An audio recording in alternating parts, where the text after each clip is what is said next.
नाज़रीन यहाँ पर अभी बताने लगी कंजा कि जो घर पे आप अपनी स्किन को मॉइस्चर कर सकते हैं, उसके लिए मॉइस्चराइज़र बना सकते हैं, वो किस तरीके से कर सकते हैं और इस्तेमाल कर सकते हैं। Over to you कंजा। जी बिल्कुल, जैसे अभी हम बात कर रहे थे कि बहुत महंगे प्रोडक्ट्स नहीं चाहिए होते आपको, तो हम बात करेंगे आज ग्लिसरीन की। ग्लिसरीन एक ऐसा प्रोडक्ट है जो कि बहुत सस्ता अवेलेबल है, कहीं से भी मिल जाएगा। 100 रुपये की शायद ये मैंने ख़रीदी है। तो इसमें आपको जनाब इतना बेस्ट मॉइस्चराइज़र मिलेगा कि शायद दुनिया के महंगे से महंगे ब्रांड में भी नहीं होगा। ग्लिसरीन की सबसे मेन क्वालिटी फ़िज़ा जो ये होती है ना, इट इज़ ह्यूमेक्टेंट। ह्यूमेक्टेंट का मतलब ये होता है कि ये इर्द गिर्द के एनवायरनमेंट से मॉइस्चर को जज्ब करता है और आपकी स्किन को दे देता है। अरे वाह, ऐसा कोई मॉइस्चराइज़र किसी भी कंपनी ने आज तक बनाया जो ग्लिसरीन नेचुरली अवेलेबल है, ये काम करता है। अच्छा, तो इसको हम बताएंगे कि इसका एक सादा सा जो मॉइस्चराइज़र, जैसी सर्दियाँ आती हैं तो मेरी अम्मा हमेशा बना लिया करती थी और उसको एक हफ्ते तक फ्रिज में रहने देती थी, क्योंकि इसमें प्रिजर्वेटिव्स नहीं होते, तो आप इसे लंबे अरसे तक सेव नहीं कर सकते। अरे वाह। अच्छा, मैं एक बात बता दूं, ये डॉक्टर कंसा की खूबसूरती का राज है पर्सनल। इनकी अम्मी ने ये सारी चीज़ें इनको की हैं, तो आप भी अपने घर में छोटी बच्चियों को, जैसे मेरी फराल है, इस एज से भी हम बच्चों को ये कर सकते हैं। और तब अभी भी ये कर रही हैं, इस्तेमाल कर रही हैं, तभी तो बता रही हैं। इनकी ख़ास बात मुझे ये अच्छी लगती है कि she is a dermatologist, doctor, मगर स्किन के बैरियर को सेफ रखने के लिए, स्किन को प्रोटेक्शन देने के लिए जो घर के जो टोटके हैं, जो हर्ब्स हैं, जो चीज़ें हैं, वो किस तरीके से हमें बता रही होती। तो इनका अपना पर्सनल नुस्खा है। अम्मी ने फिर आपके साथ क्या किया जिससे आपकी खूबसूरती बढ़ गई, बताइए। जी, ग्लिसरीन बेस्ट मॉइस्चराइज़र है, लेकिन इसको आपने इसी तरह से नहीं लगाना स्किन के ऊपर। अच्छा। अगर आप इसे 100% ग्लिसरीन अपनी स्किन पे लगाते हैं तो उससे स्किन डैमेज हो सकती है, इरिटेट हो सकती है, रेडनेस हो सकती है। तो हमेशा हम कहते हैं, being a dermatologist, I recommend कि 5 to 30% तक आप इसको लगा सकते हैं। ठीक है। अब 5 to 30% इसका कैसे बनाना है, आज हम वो बताएंगे आपको। राइट, इसमें क्या है कि हमने ये तकरीबन 40 ml के करीब है, तो इसमें से मैंने पूरा जो मिक्सचर बनाना है ना, वो तकरीबन 100 ml का बनाना है। अच्छा, ठीक है। तो 100 ml में जब भी आप 5 या 20% करेंगे तो उसमें 20 ml ग्लिसरीन जाएगी। ओके, ठीक है। ठीक है। तो अगर मैं 20 ml, जैसे फॉर एग्जांपल हम इस ग्लास में बना रहे हैं, तो हम इसको 20 ml ग्लिसरीन ले लेंगे इसमें। ऑलराइट, राइट, इसका हाफ हो गया, चौथाई हिस्सा आप बॉटल का कह सकते हैं। ठीक है। इसको अगर आप फुल यूज़ करोगे तो स्किन इरिटेट हो सकती है। ऑलराइट, तो इसलिए इसको अब हम 20 ml ये ले लिया हमने, और इसमें हमने तकरीबन 50 ml रोज़ वाटर ऐड करना है। Half bottle. हाफ वाटर,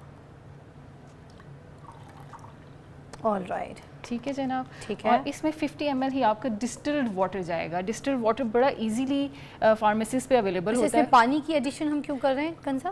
ताकि डाइल्यूट हो जाए ना, हमने 30% हाँ, बनाना अच्छा ठीक है, डाइल्यूट के लिए, वेरी नाइस। डाइल्यूशन के लिए वो रोज वाटर से नहीं होगा, इस तरह अलग से डिस्टिल वाटर से जी। होगा। अब राइट, रोज वाटर खुद टोनर है, और टोनर को अगर हम एज इट इज यूज कर लेंगे तो उससे भी इरिटेशन हो सकती व्हाट अ है। Tip, very nice. तो हमें हमेशा डाइल्यूट करके ऑर्गेनिक मटेरियल्स, जैसे इंजेक्शंस को भी डाइल्यूट करके लगाया जाता है ना, उसी तरीके से। बिल्कुल। तो अब इसको हम इससे वेप करेंगे। ठीक है, आप किसी भी चीज़ से वेप कर सकते हैं, ज़रूरी नहीं कि आप इससे वेप करें, लेकिन चूंकि मुझे ये बहुत अच्छा हो जाता है इसी। जी, मुझे बहुत पसंद है कि चीज़ें यकजान हो जाती हैं। आप इसे दूसरा आपने सिंपल फोर्क से भी कर सकते हैं। ठीक है। और इसी तरह आपने एक फ़िज़ा इस तरह की बॉटल रखनी है। ओके, सिंपल बॉटल लेनी है, जैसे वो स्प्रे बॉटल है ना। जी बिल्कुल, ठीक है। ये आराम से आपको कहीं से भी मिल जाती है, किसी भी जगह से। ये देखें ऐसे, और ये आपने इसके अंदर फिल कर लेना है, ऐसे ही है जी। और अब हमने इसको कब कब लगाना है कंसा, ये टाइमिंग चीज़ें बता दें। क्या मेकअप से पहले भी लगा सकते हैं, और मेकअप के बाद आफ्टर मेकअप भी हम इसको यूज़ कर सकते हैं, हर चीज़। Because it's a moisturiser I think, मगर ग्लिसरीन हमारा मेकअप निकालेगी तो नहीं? बिल्कुल भी नहीं। अब इसकी बहुत डाइल्यूटेड मॉइस्चराइजर है। राइट, अच्छा, मैं लगा सकती हूँ, मुँह पे डालें हम इसको ज़रा, इसको इसमें हम ट्रांसफ़र करते हैं, थोड़ा सा करते हैं। मैं फिर अगर वेस्ट होगा इसी के अंदर आ जाएगा। हाँ जी। और बल्कि मैं ले भी जाऊंगी, देखें चीज़ लाइव बन भी गई, काम भी आ जाएगी मेरे। जी बिल्कुल। अच्छा, इसी के अंदर अगर हम शाइनर वगैरह डाल दें तो हमारा मेकअप फिक्सर शाइन वाला जो होता है वो भी हो जाएगा? आप कर सकते हैं, लेकिन जैसे मैंने आपको बताया कि इसमें कोई प्रिजर्वेटिव क्लोज कीजिएगा हल्का सा, मुझे देख लें। तो जब प्रिजर्वेटिव्स नहीं होते तो आप इसको ज़्यादा दिन नहीं रख सकते। Right, it's very light weight. आप इसे एज अ मेकअप फिक्सर भी यूज़ कर सकते हैं, बिफोर योर मेकअप भी यूज़ कर सकते हैं, एज अ प्राइमर यूज़ कर सकते हैं। नाइस। इसका बहुत अच्छा ग्लो होता है, और ये बेस्ट मॉइस्चराइजर है, इसे आपकी बिल्कुल भी क्रैक नहीं करेगी बेस। खुशबू कितनी अच्छी लग रही है। हाँ, आपको भी आ रही होगी है ना। और ये स्किन को वाकई बहुत फ्रेश रखेगी, इसमें कोई डाउट नहीं है। ये घरेलू नुस्खा है, इसको इस्तेमाल करके देखिए। अच्छा, मैंने आपसे एक चीज़ वो बात करनी थी कि ये जो सन ब्लॉक्स होते हैं ना, इसके बारे में मैंने आपसे बात करनी है कि कुछ केमिकल वाले सनब्लॉक होते हैं और कुछ केमिकल के बगैर वाले सनब्लॉक होते हैं, कि तो हमें किस तरह से पता चलेगा कि कौन से सनब्लॉक जो है हमारे लिए अच्छे हैं, क्योंकि जो अभी नई लेटेस्ट रिसर्च आ रही है पूरे सोशल मीडिया पे, हर जगह रील्स लोग अपलोड करें, ख़ासतौर पे गोरे भी, उसमें कहा जा रहा है कि केमिकल वाले सनब्लॉक जो हैं वो स्किन कैंसर कॉज कर सकते हैं। तो इसका आपने मुझे जवाब देना है कि इज़ दैट ट्रू? जी फिज़ा, इसमें ये क्लियर करना बहुत ज़रूरी है कि सनब्लॉक्स दो तरह के होते हैं। एक बैरियर सनब्लॉक्स होते हैं जो कि फिजिकली सनरेज को आपकी स्किन तक पहुंचने से रोक देते हैं,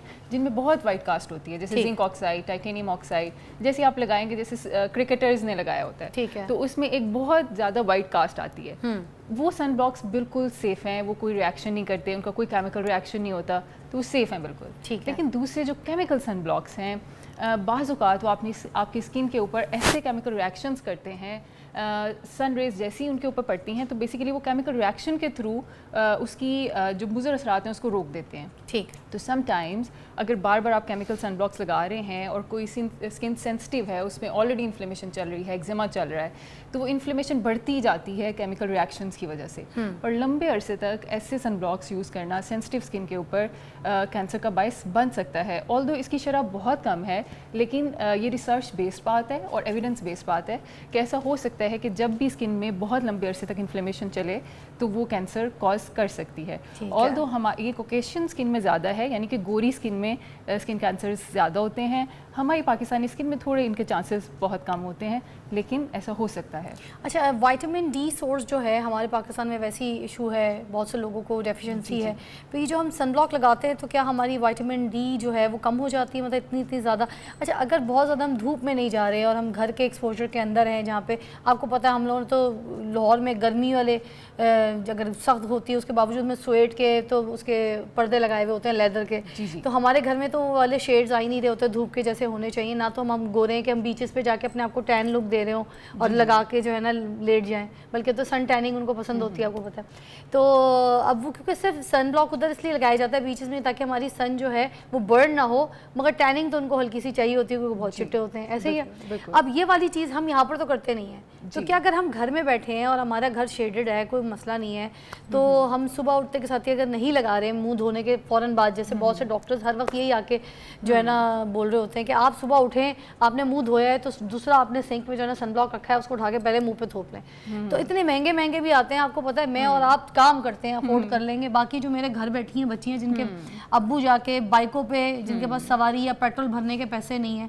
और उनकी 10,000 रुपये 15,000 रुपये माहाना सैलरी है, ठीक है, जिनके घर नहीं चल पा रहे हैं, वो ज़्यादा लोग हैं, हम जैसे लोग ज़्यादा हैं दुनिया में, हम तो शो उनके लिए करते हैं। तो क्या ये सुबह सुबह हम जिनको कहते हैं सनब्लॉक लगाओ, मुंह पे थोप लो, पहला काम ये करो, अब घर में कुछ है ही नहीं, बच्ची ने काम करना, सफाई करनी, कमरे में बैठ के पढ़ना है, तो सनब्लॉक थोपना ज़रूरी है? Please explain. अच्छा फिज़ा, इसमें ये कुछ इंटरनेशनल रिसर्चेस हैं, ठीक है, उसमें डॉक्टर्स हमेशा उन्हीं पे बात करते हैं। अब रिसर्च ये कहती है कि जो आपकी लेटेस्ट LED लाइट्स आई हैं ना, जो पहले टंगस्टन बल्ब्स होते थे या पुरानी ट्यूब लाइट्स अगर तो घरों में लगी हैं तो ठीक है, सनब्लॉक ज़रूरी नहीं है कि आप उठें और सनब्लॉक लगाएं, लेकिन अगर लगी हैं तो देखिए कुछ रेज़ होती हैं जो आती हैं और आपके स्किन को LED लाइट से वो UV रेज़ की तरह काम करती हैं। तो उस सूरत में अब ये बिल्कुल जो नए मॉडर्न घर बने हैं उनमें ये लाइट्स का यूज़ हो रहा है, पुराने घरों में शायद ऐसा ना हो, तो उनको थोड़ा सा सनब्लॉक से अपना चेहरा कवर करना है, और सिर्फ चेहरा कवर करने से आप विटामिन डी डेफिशिएंट नहीं हो सकते।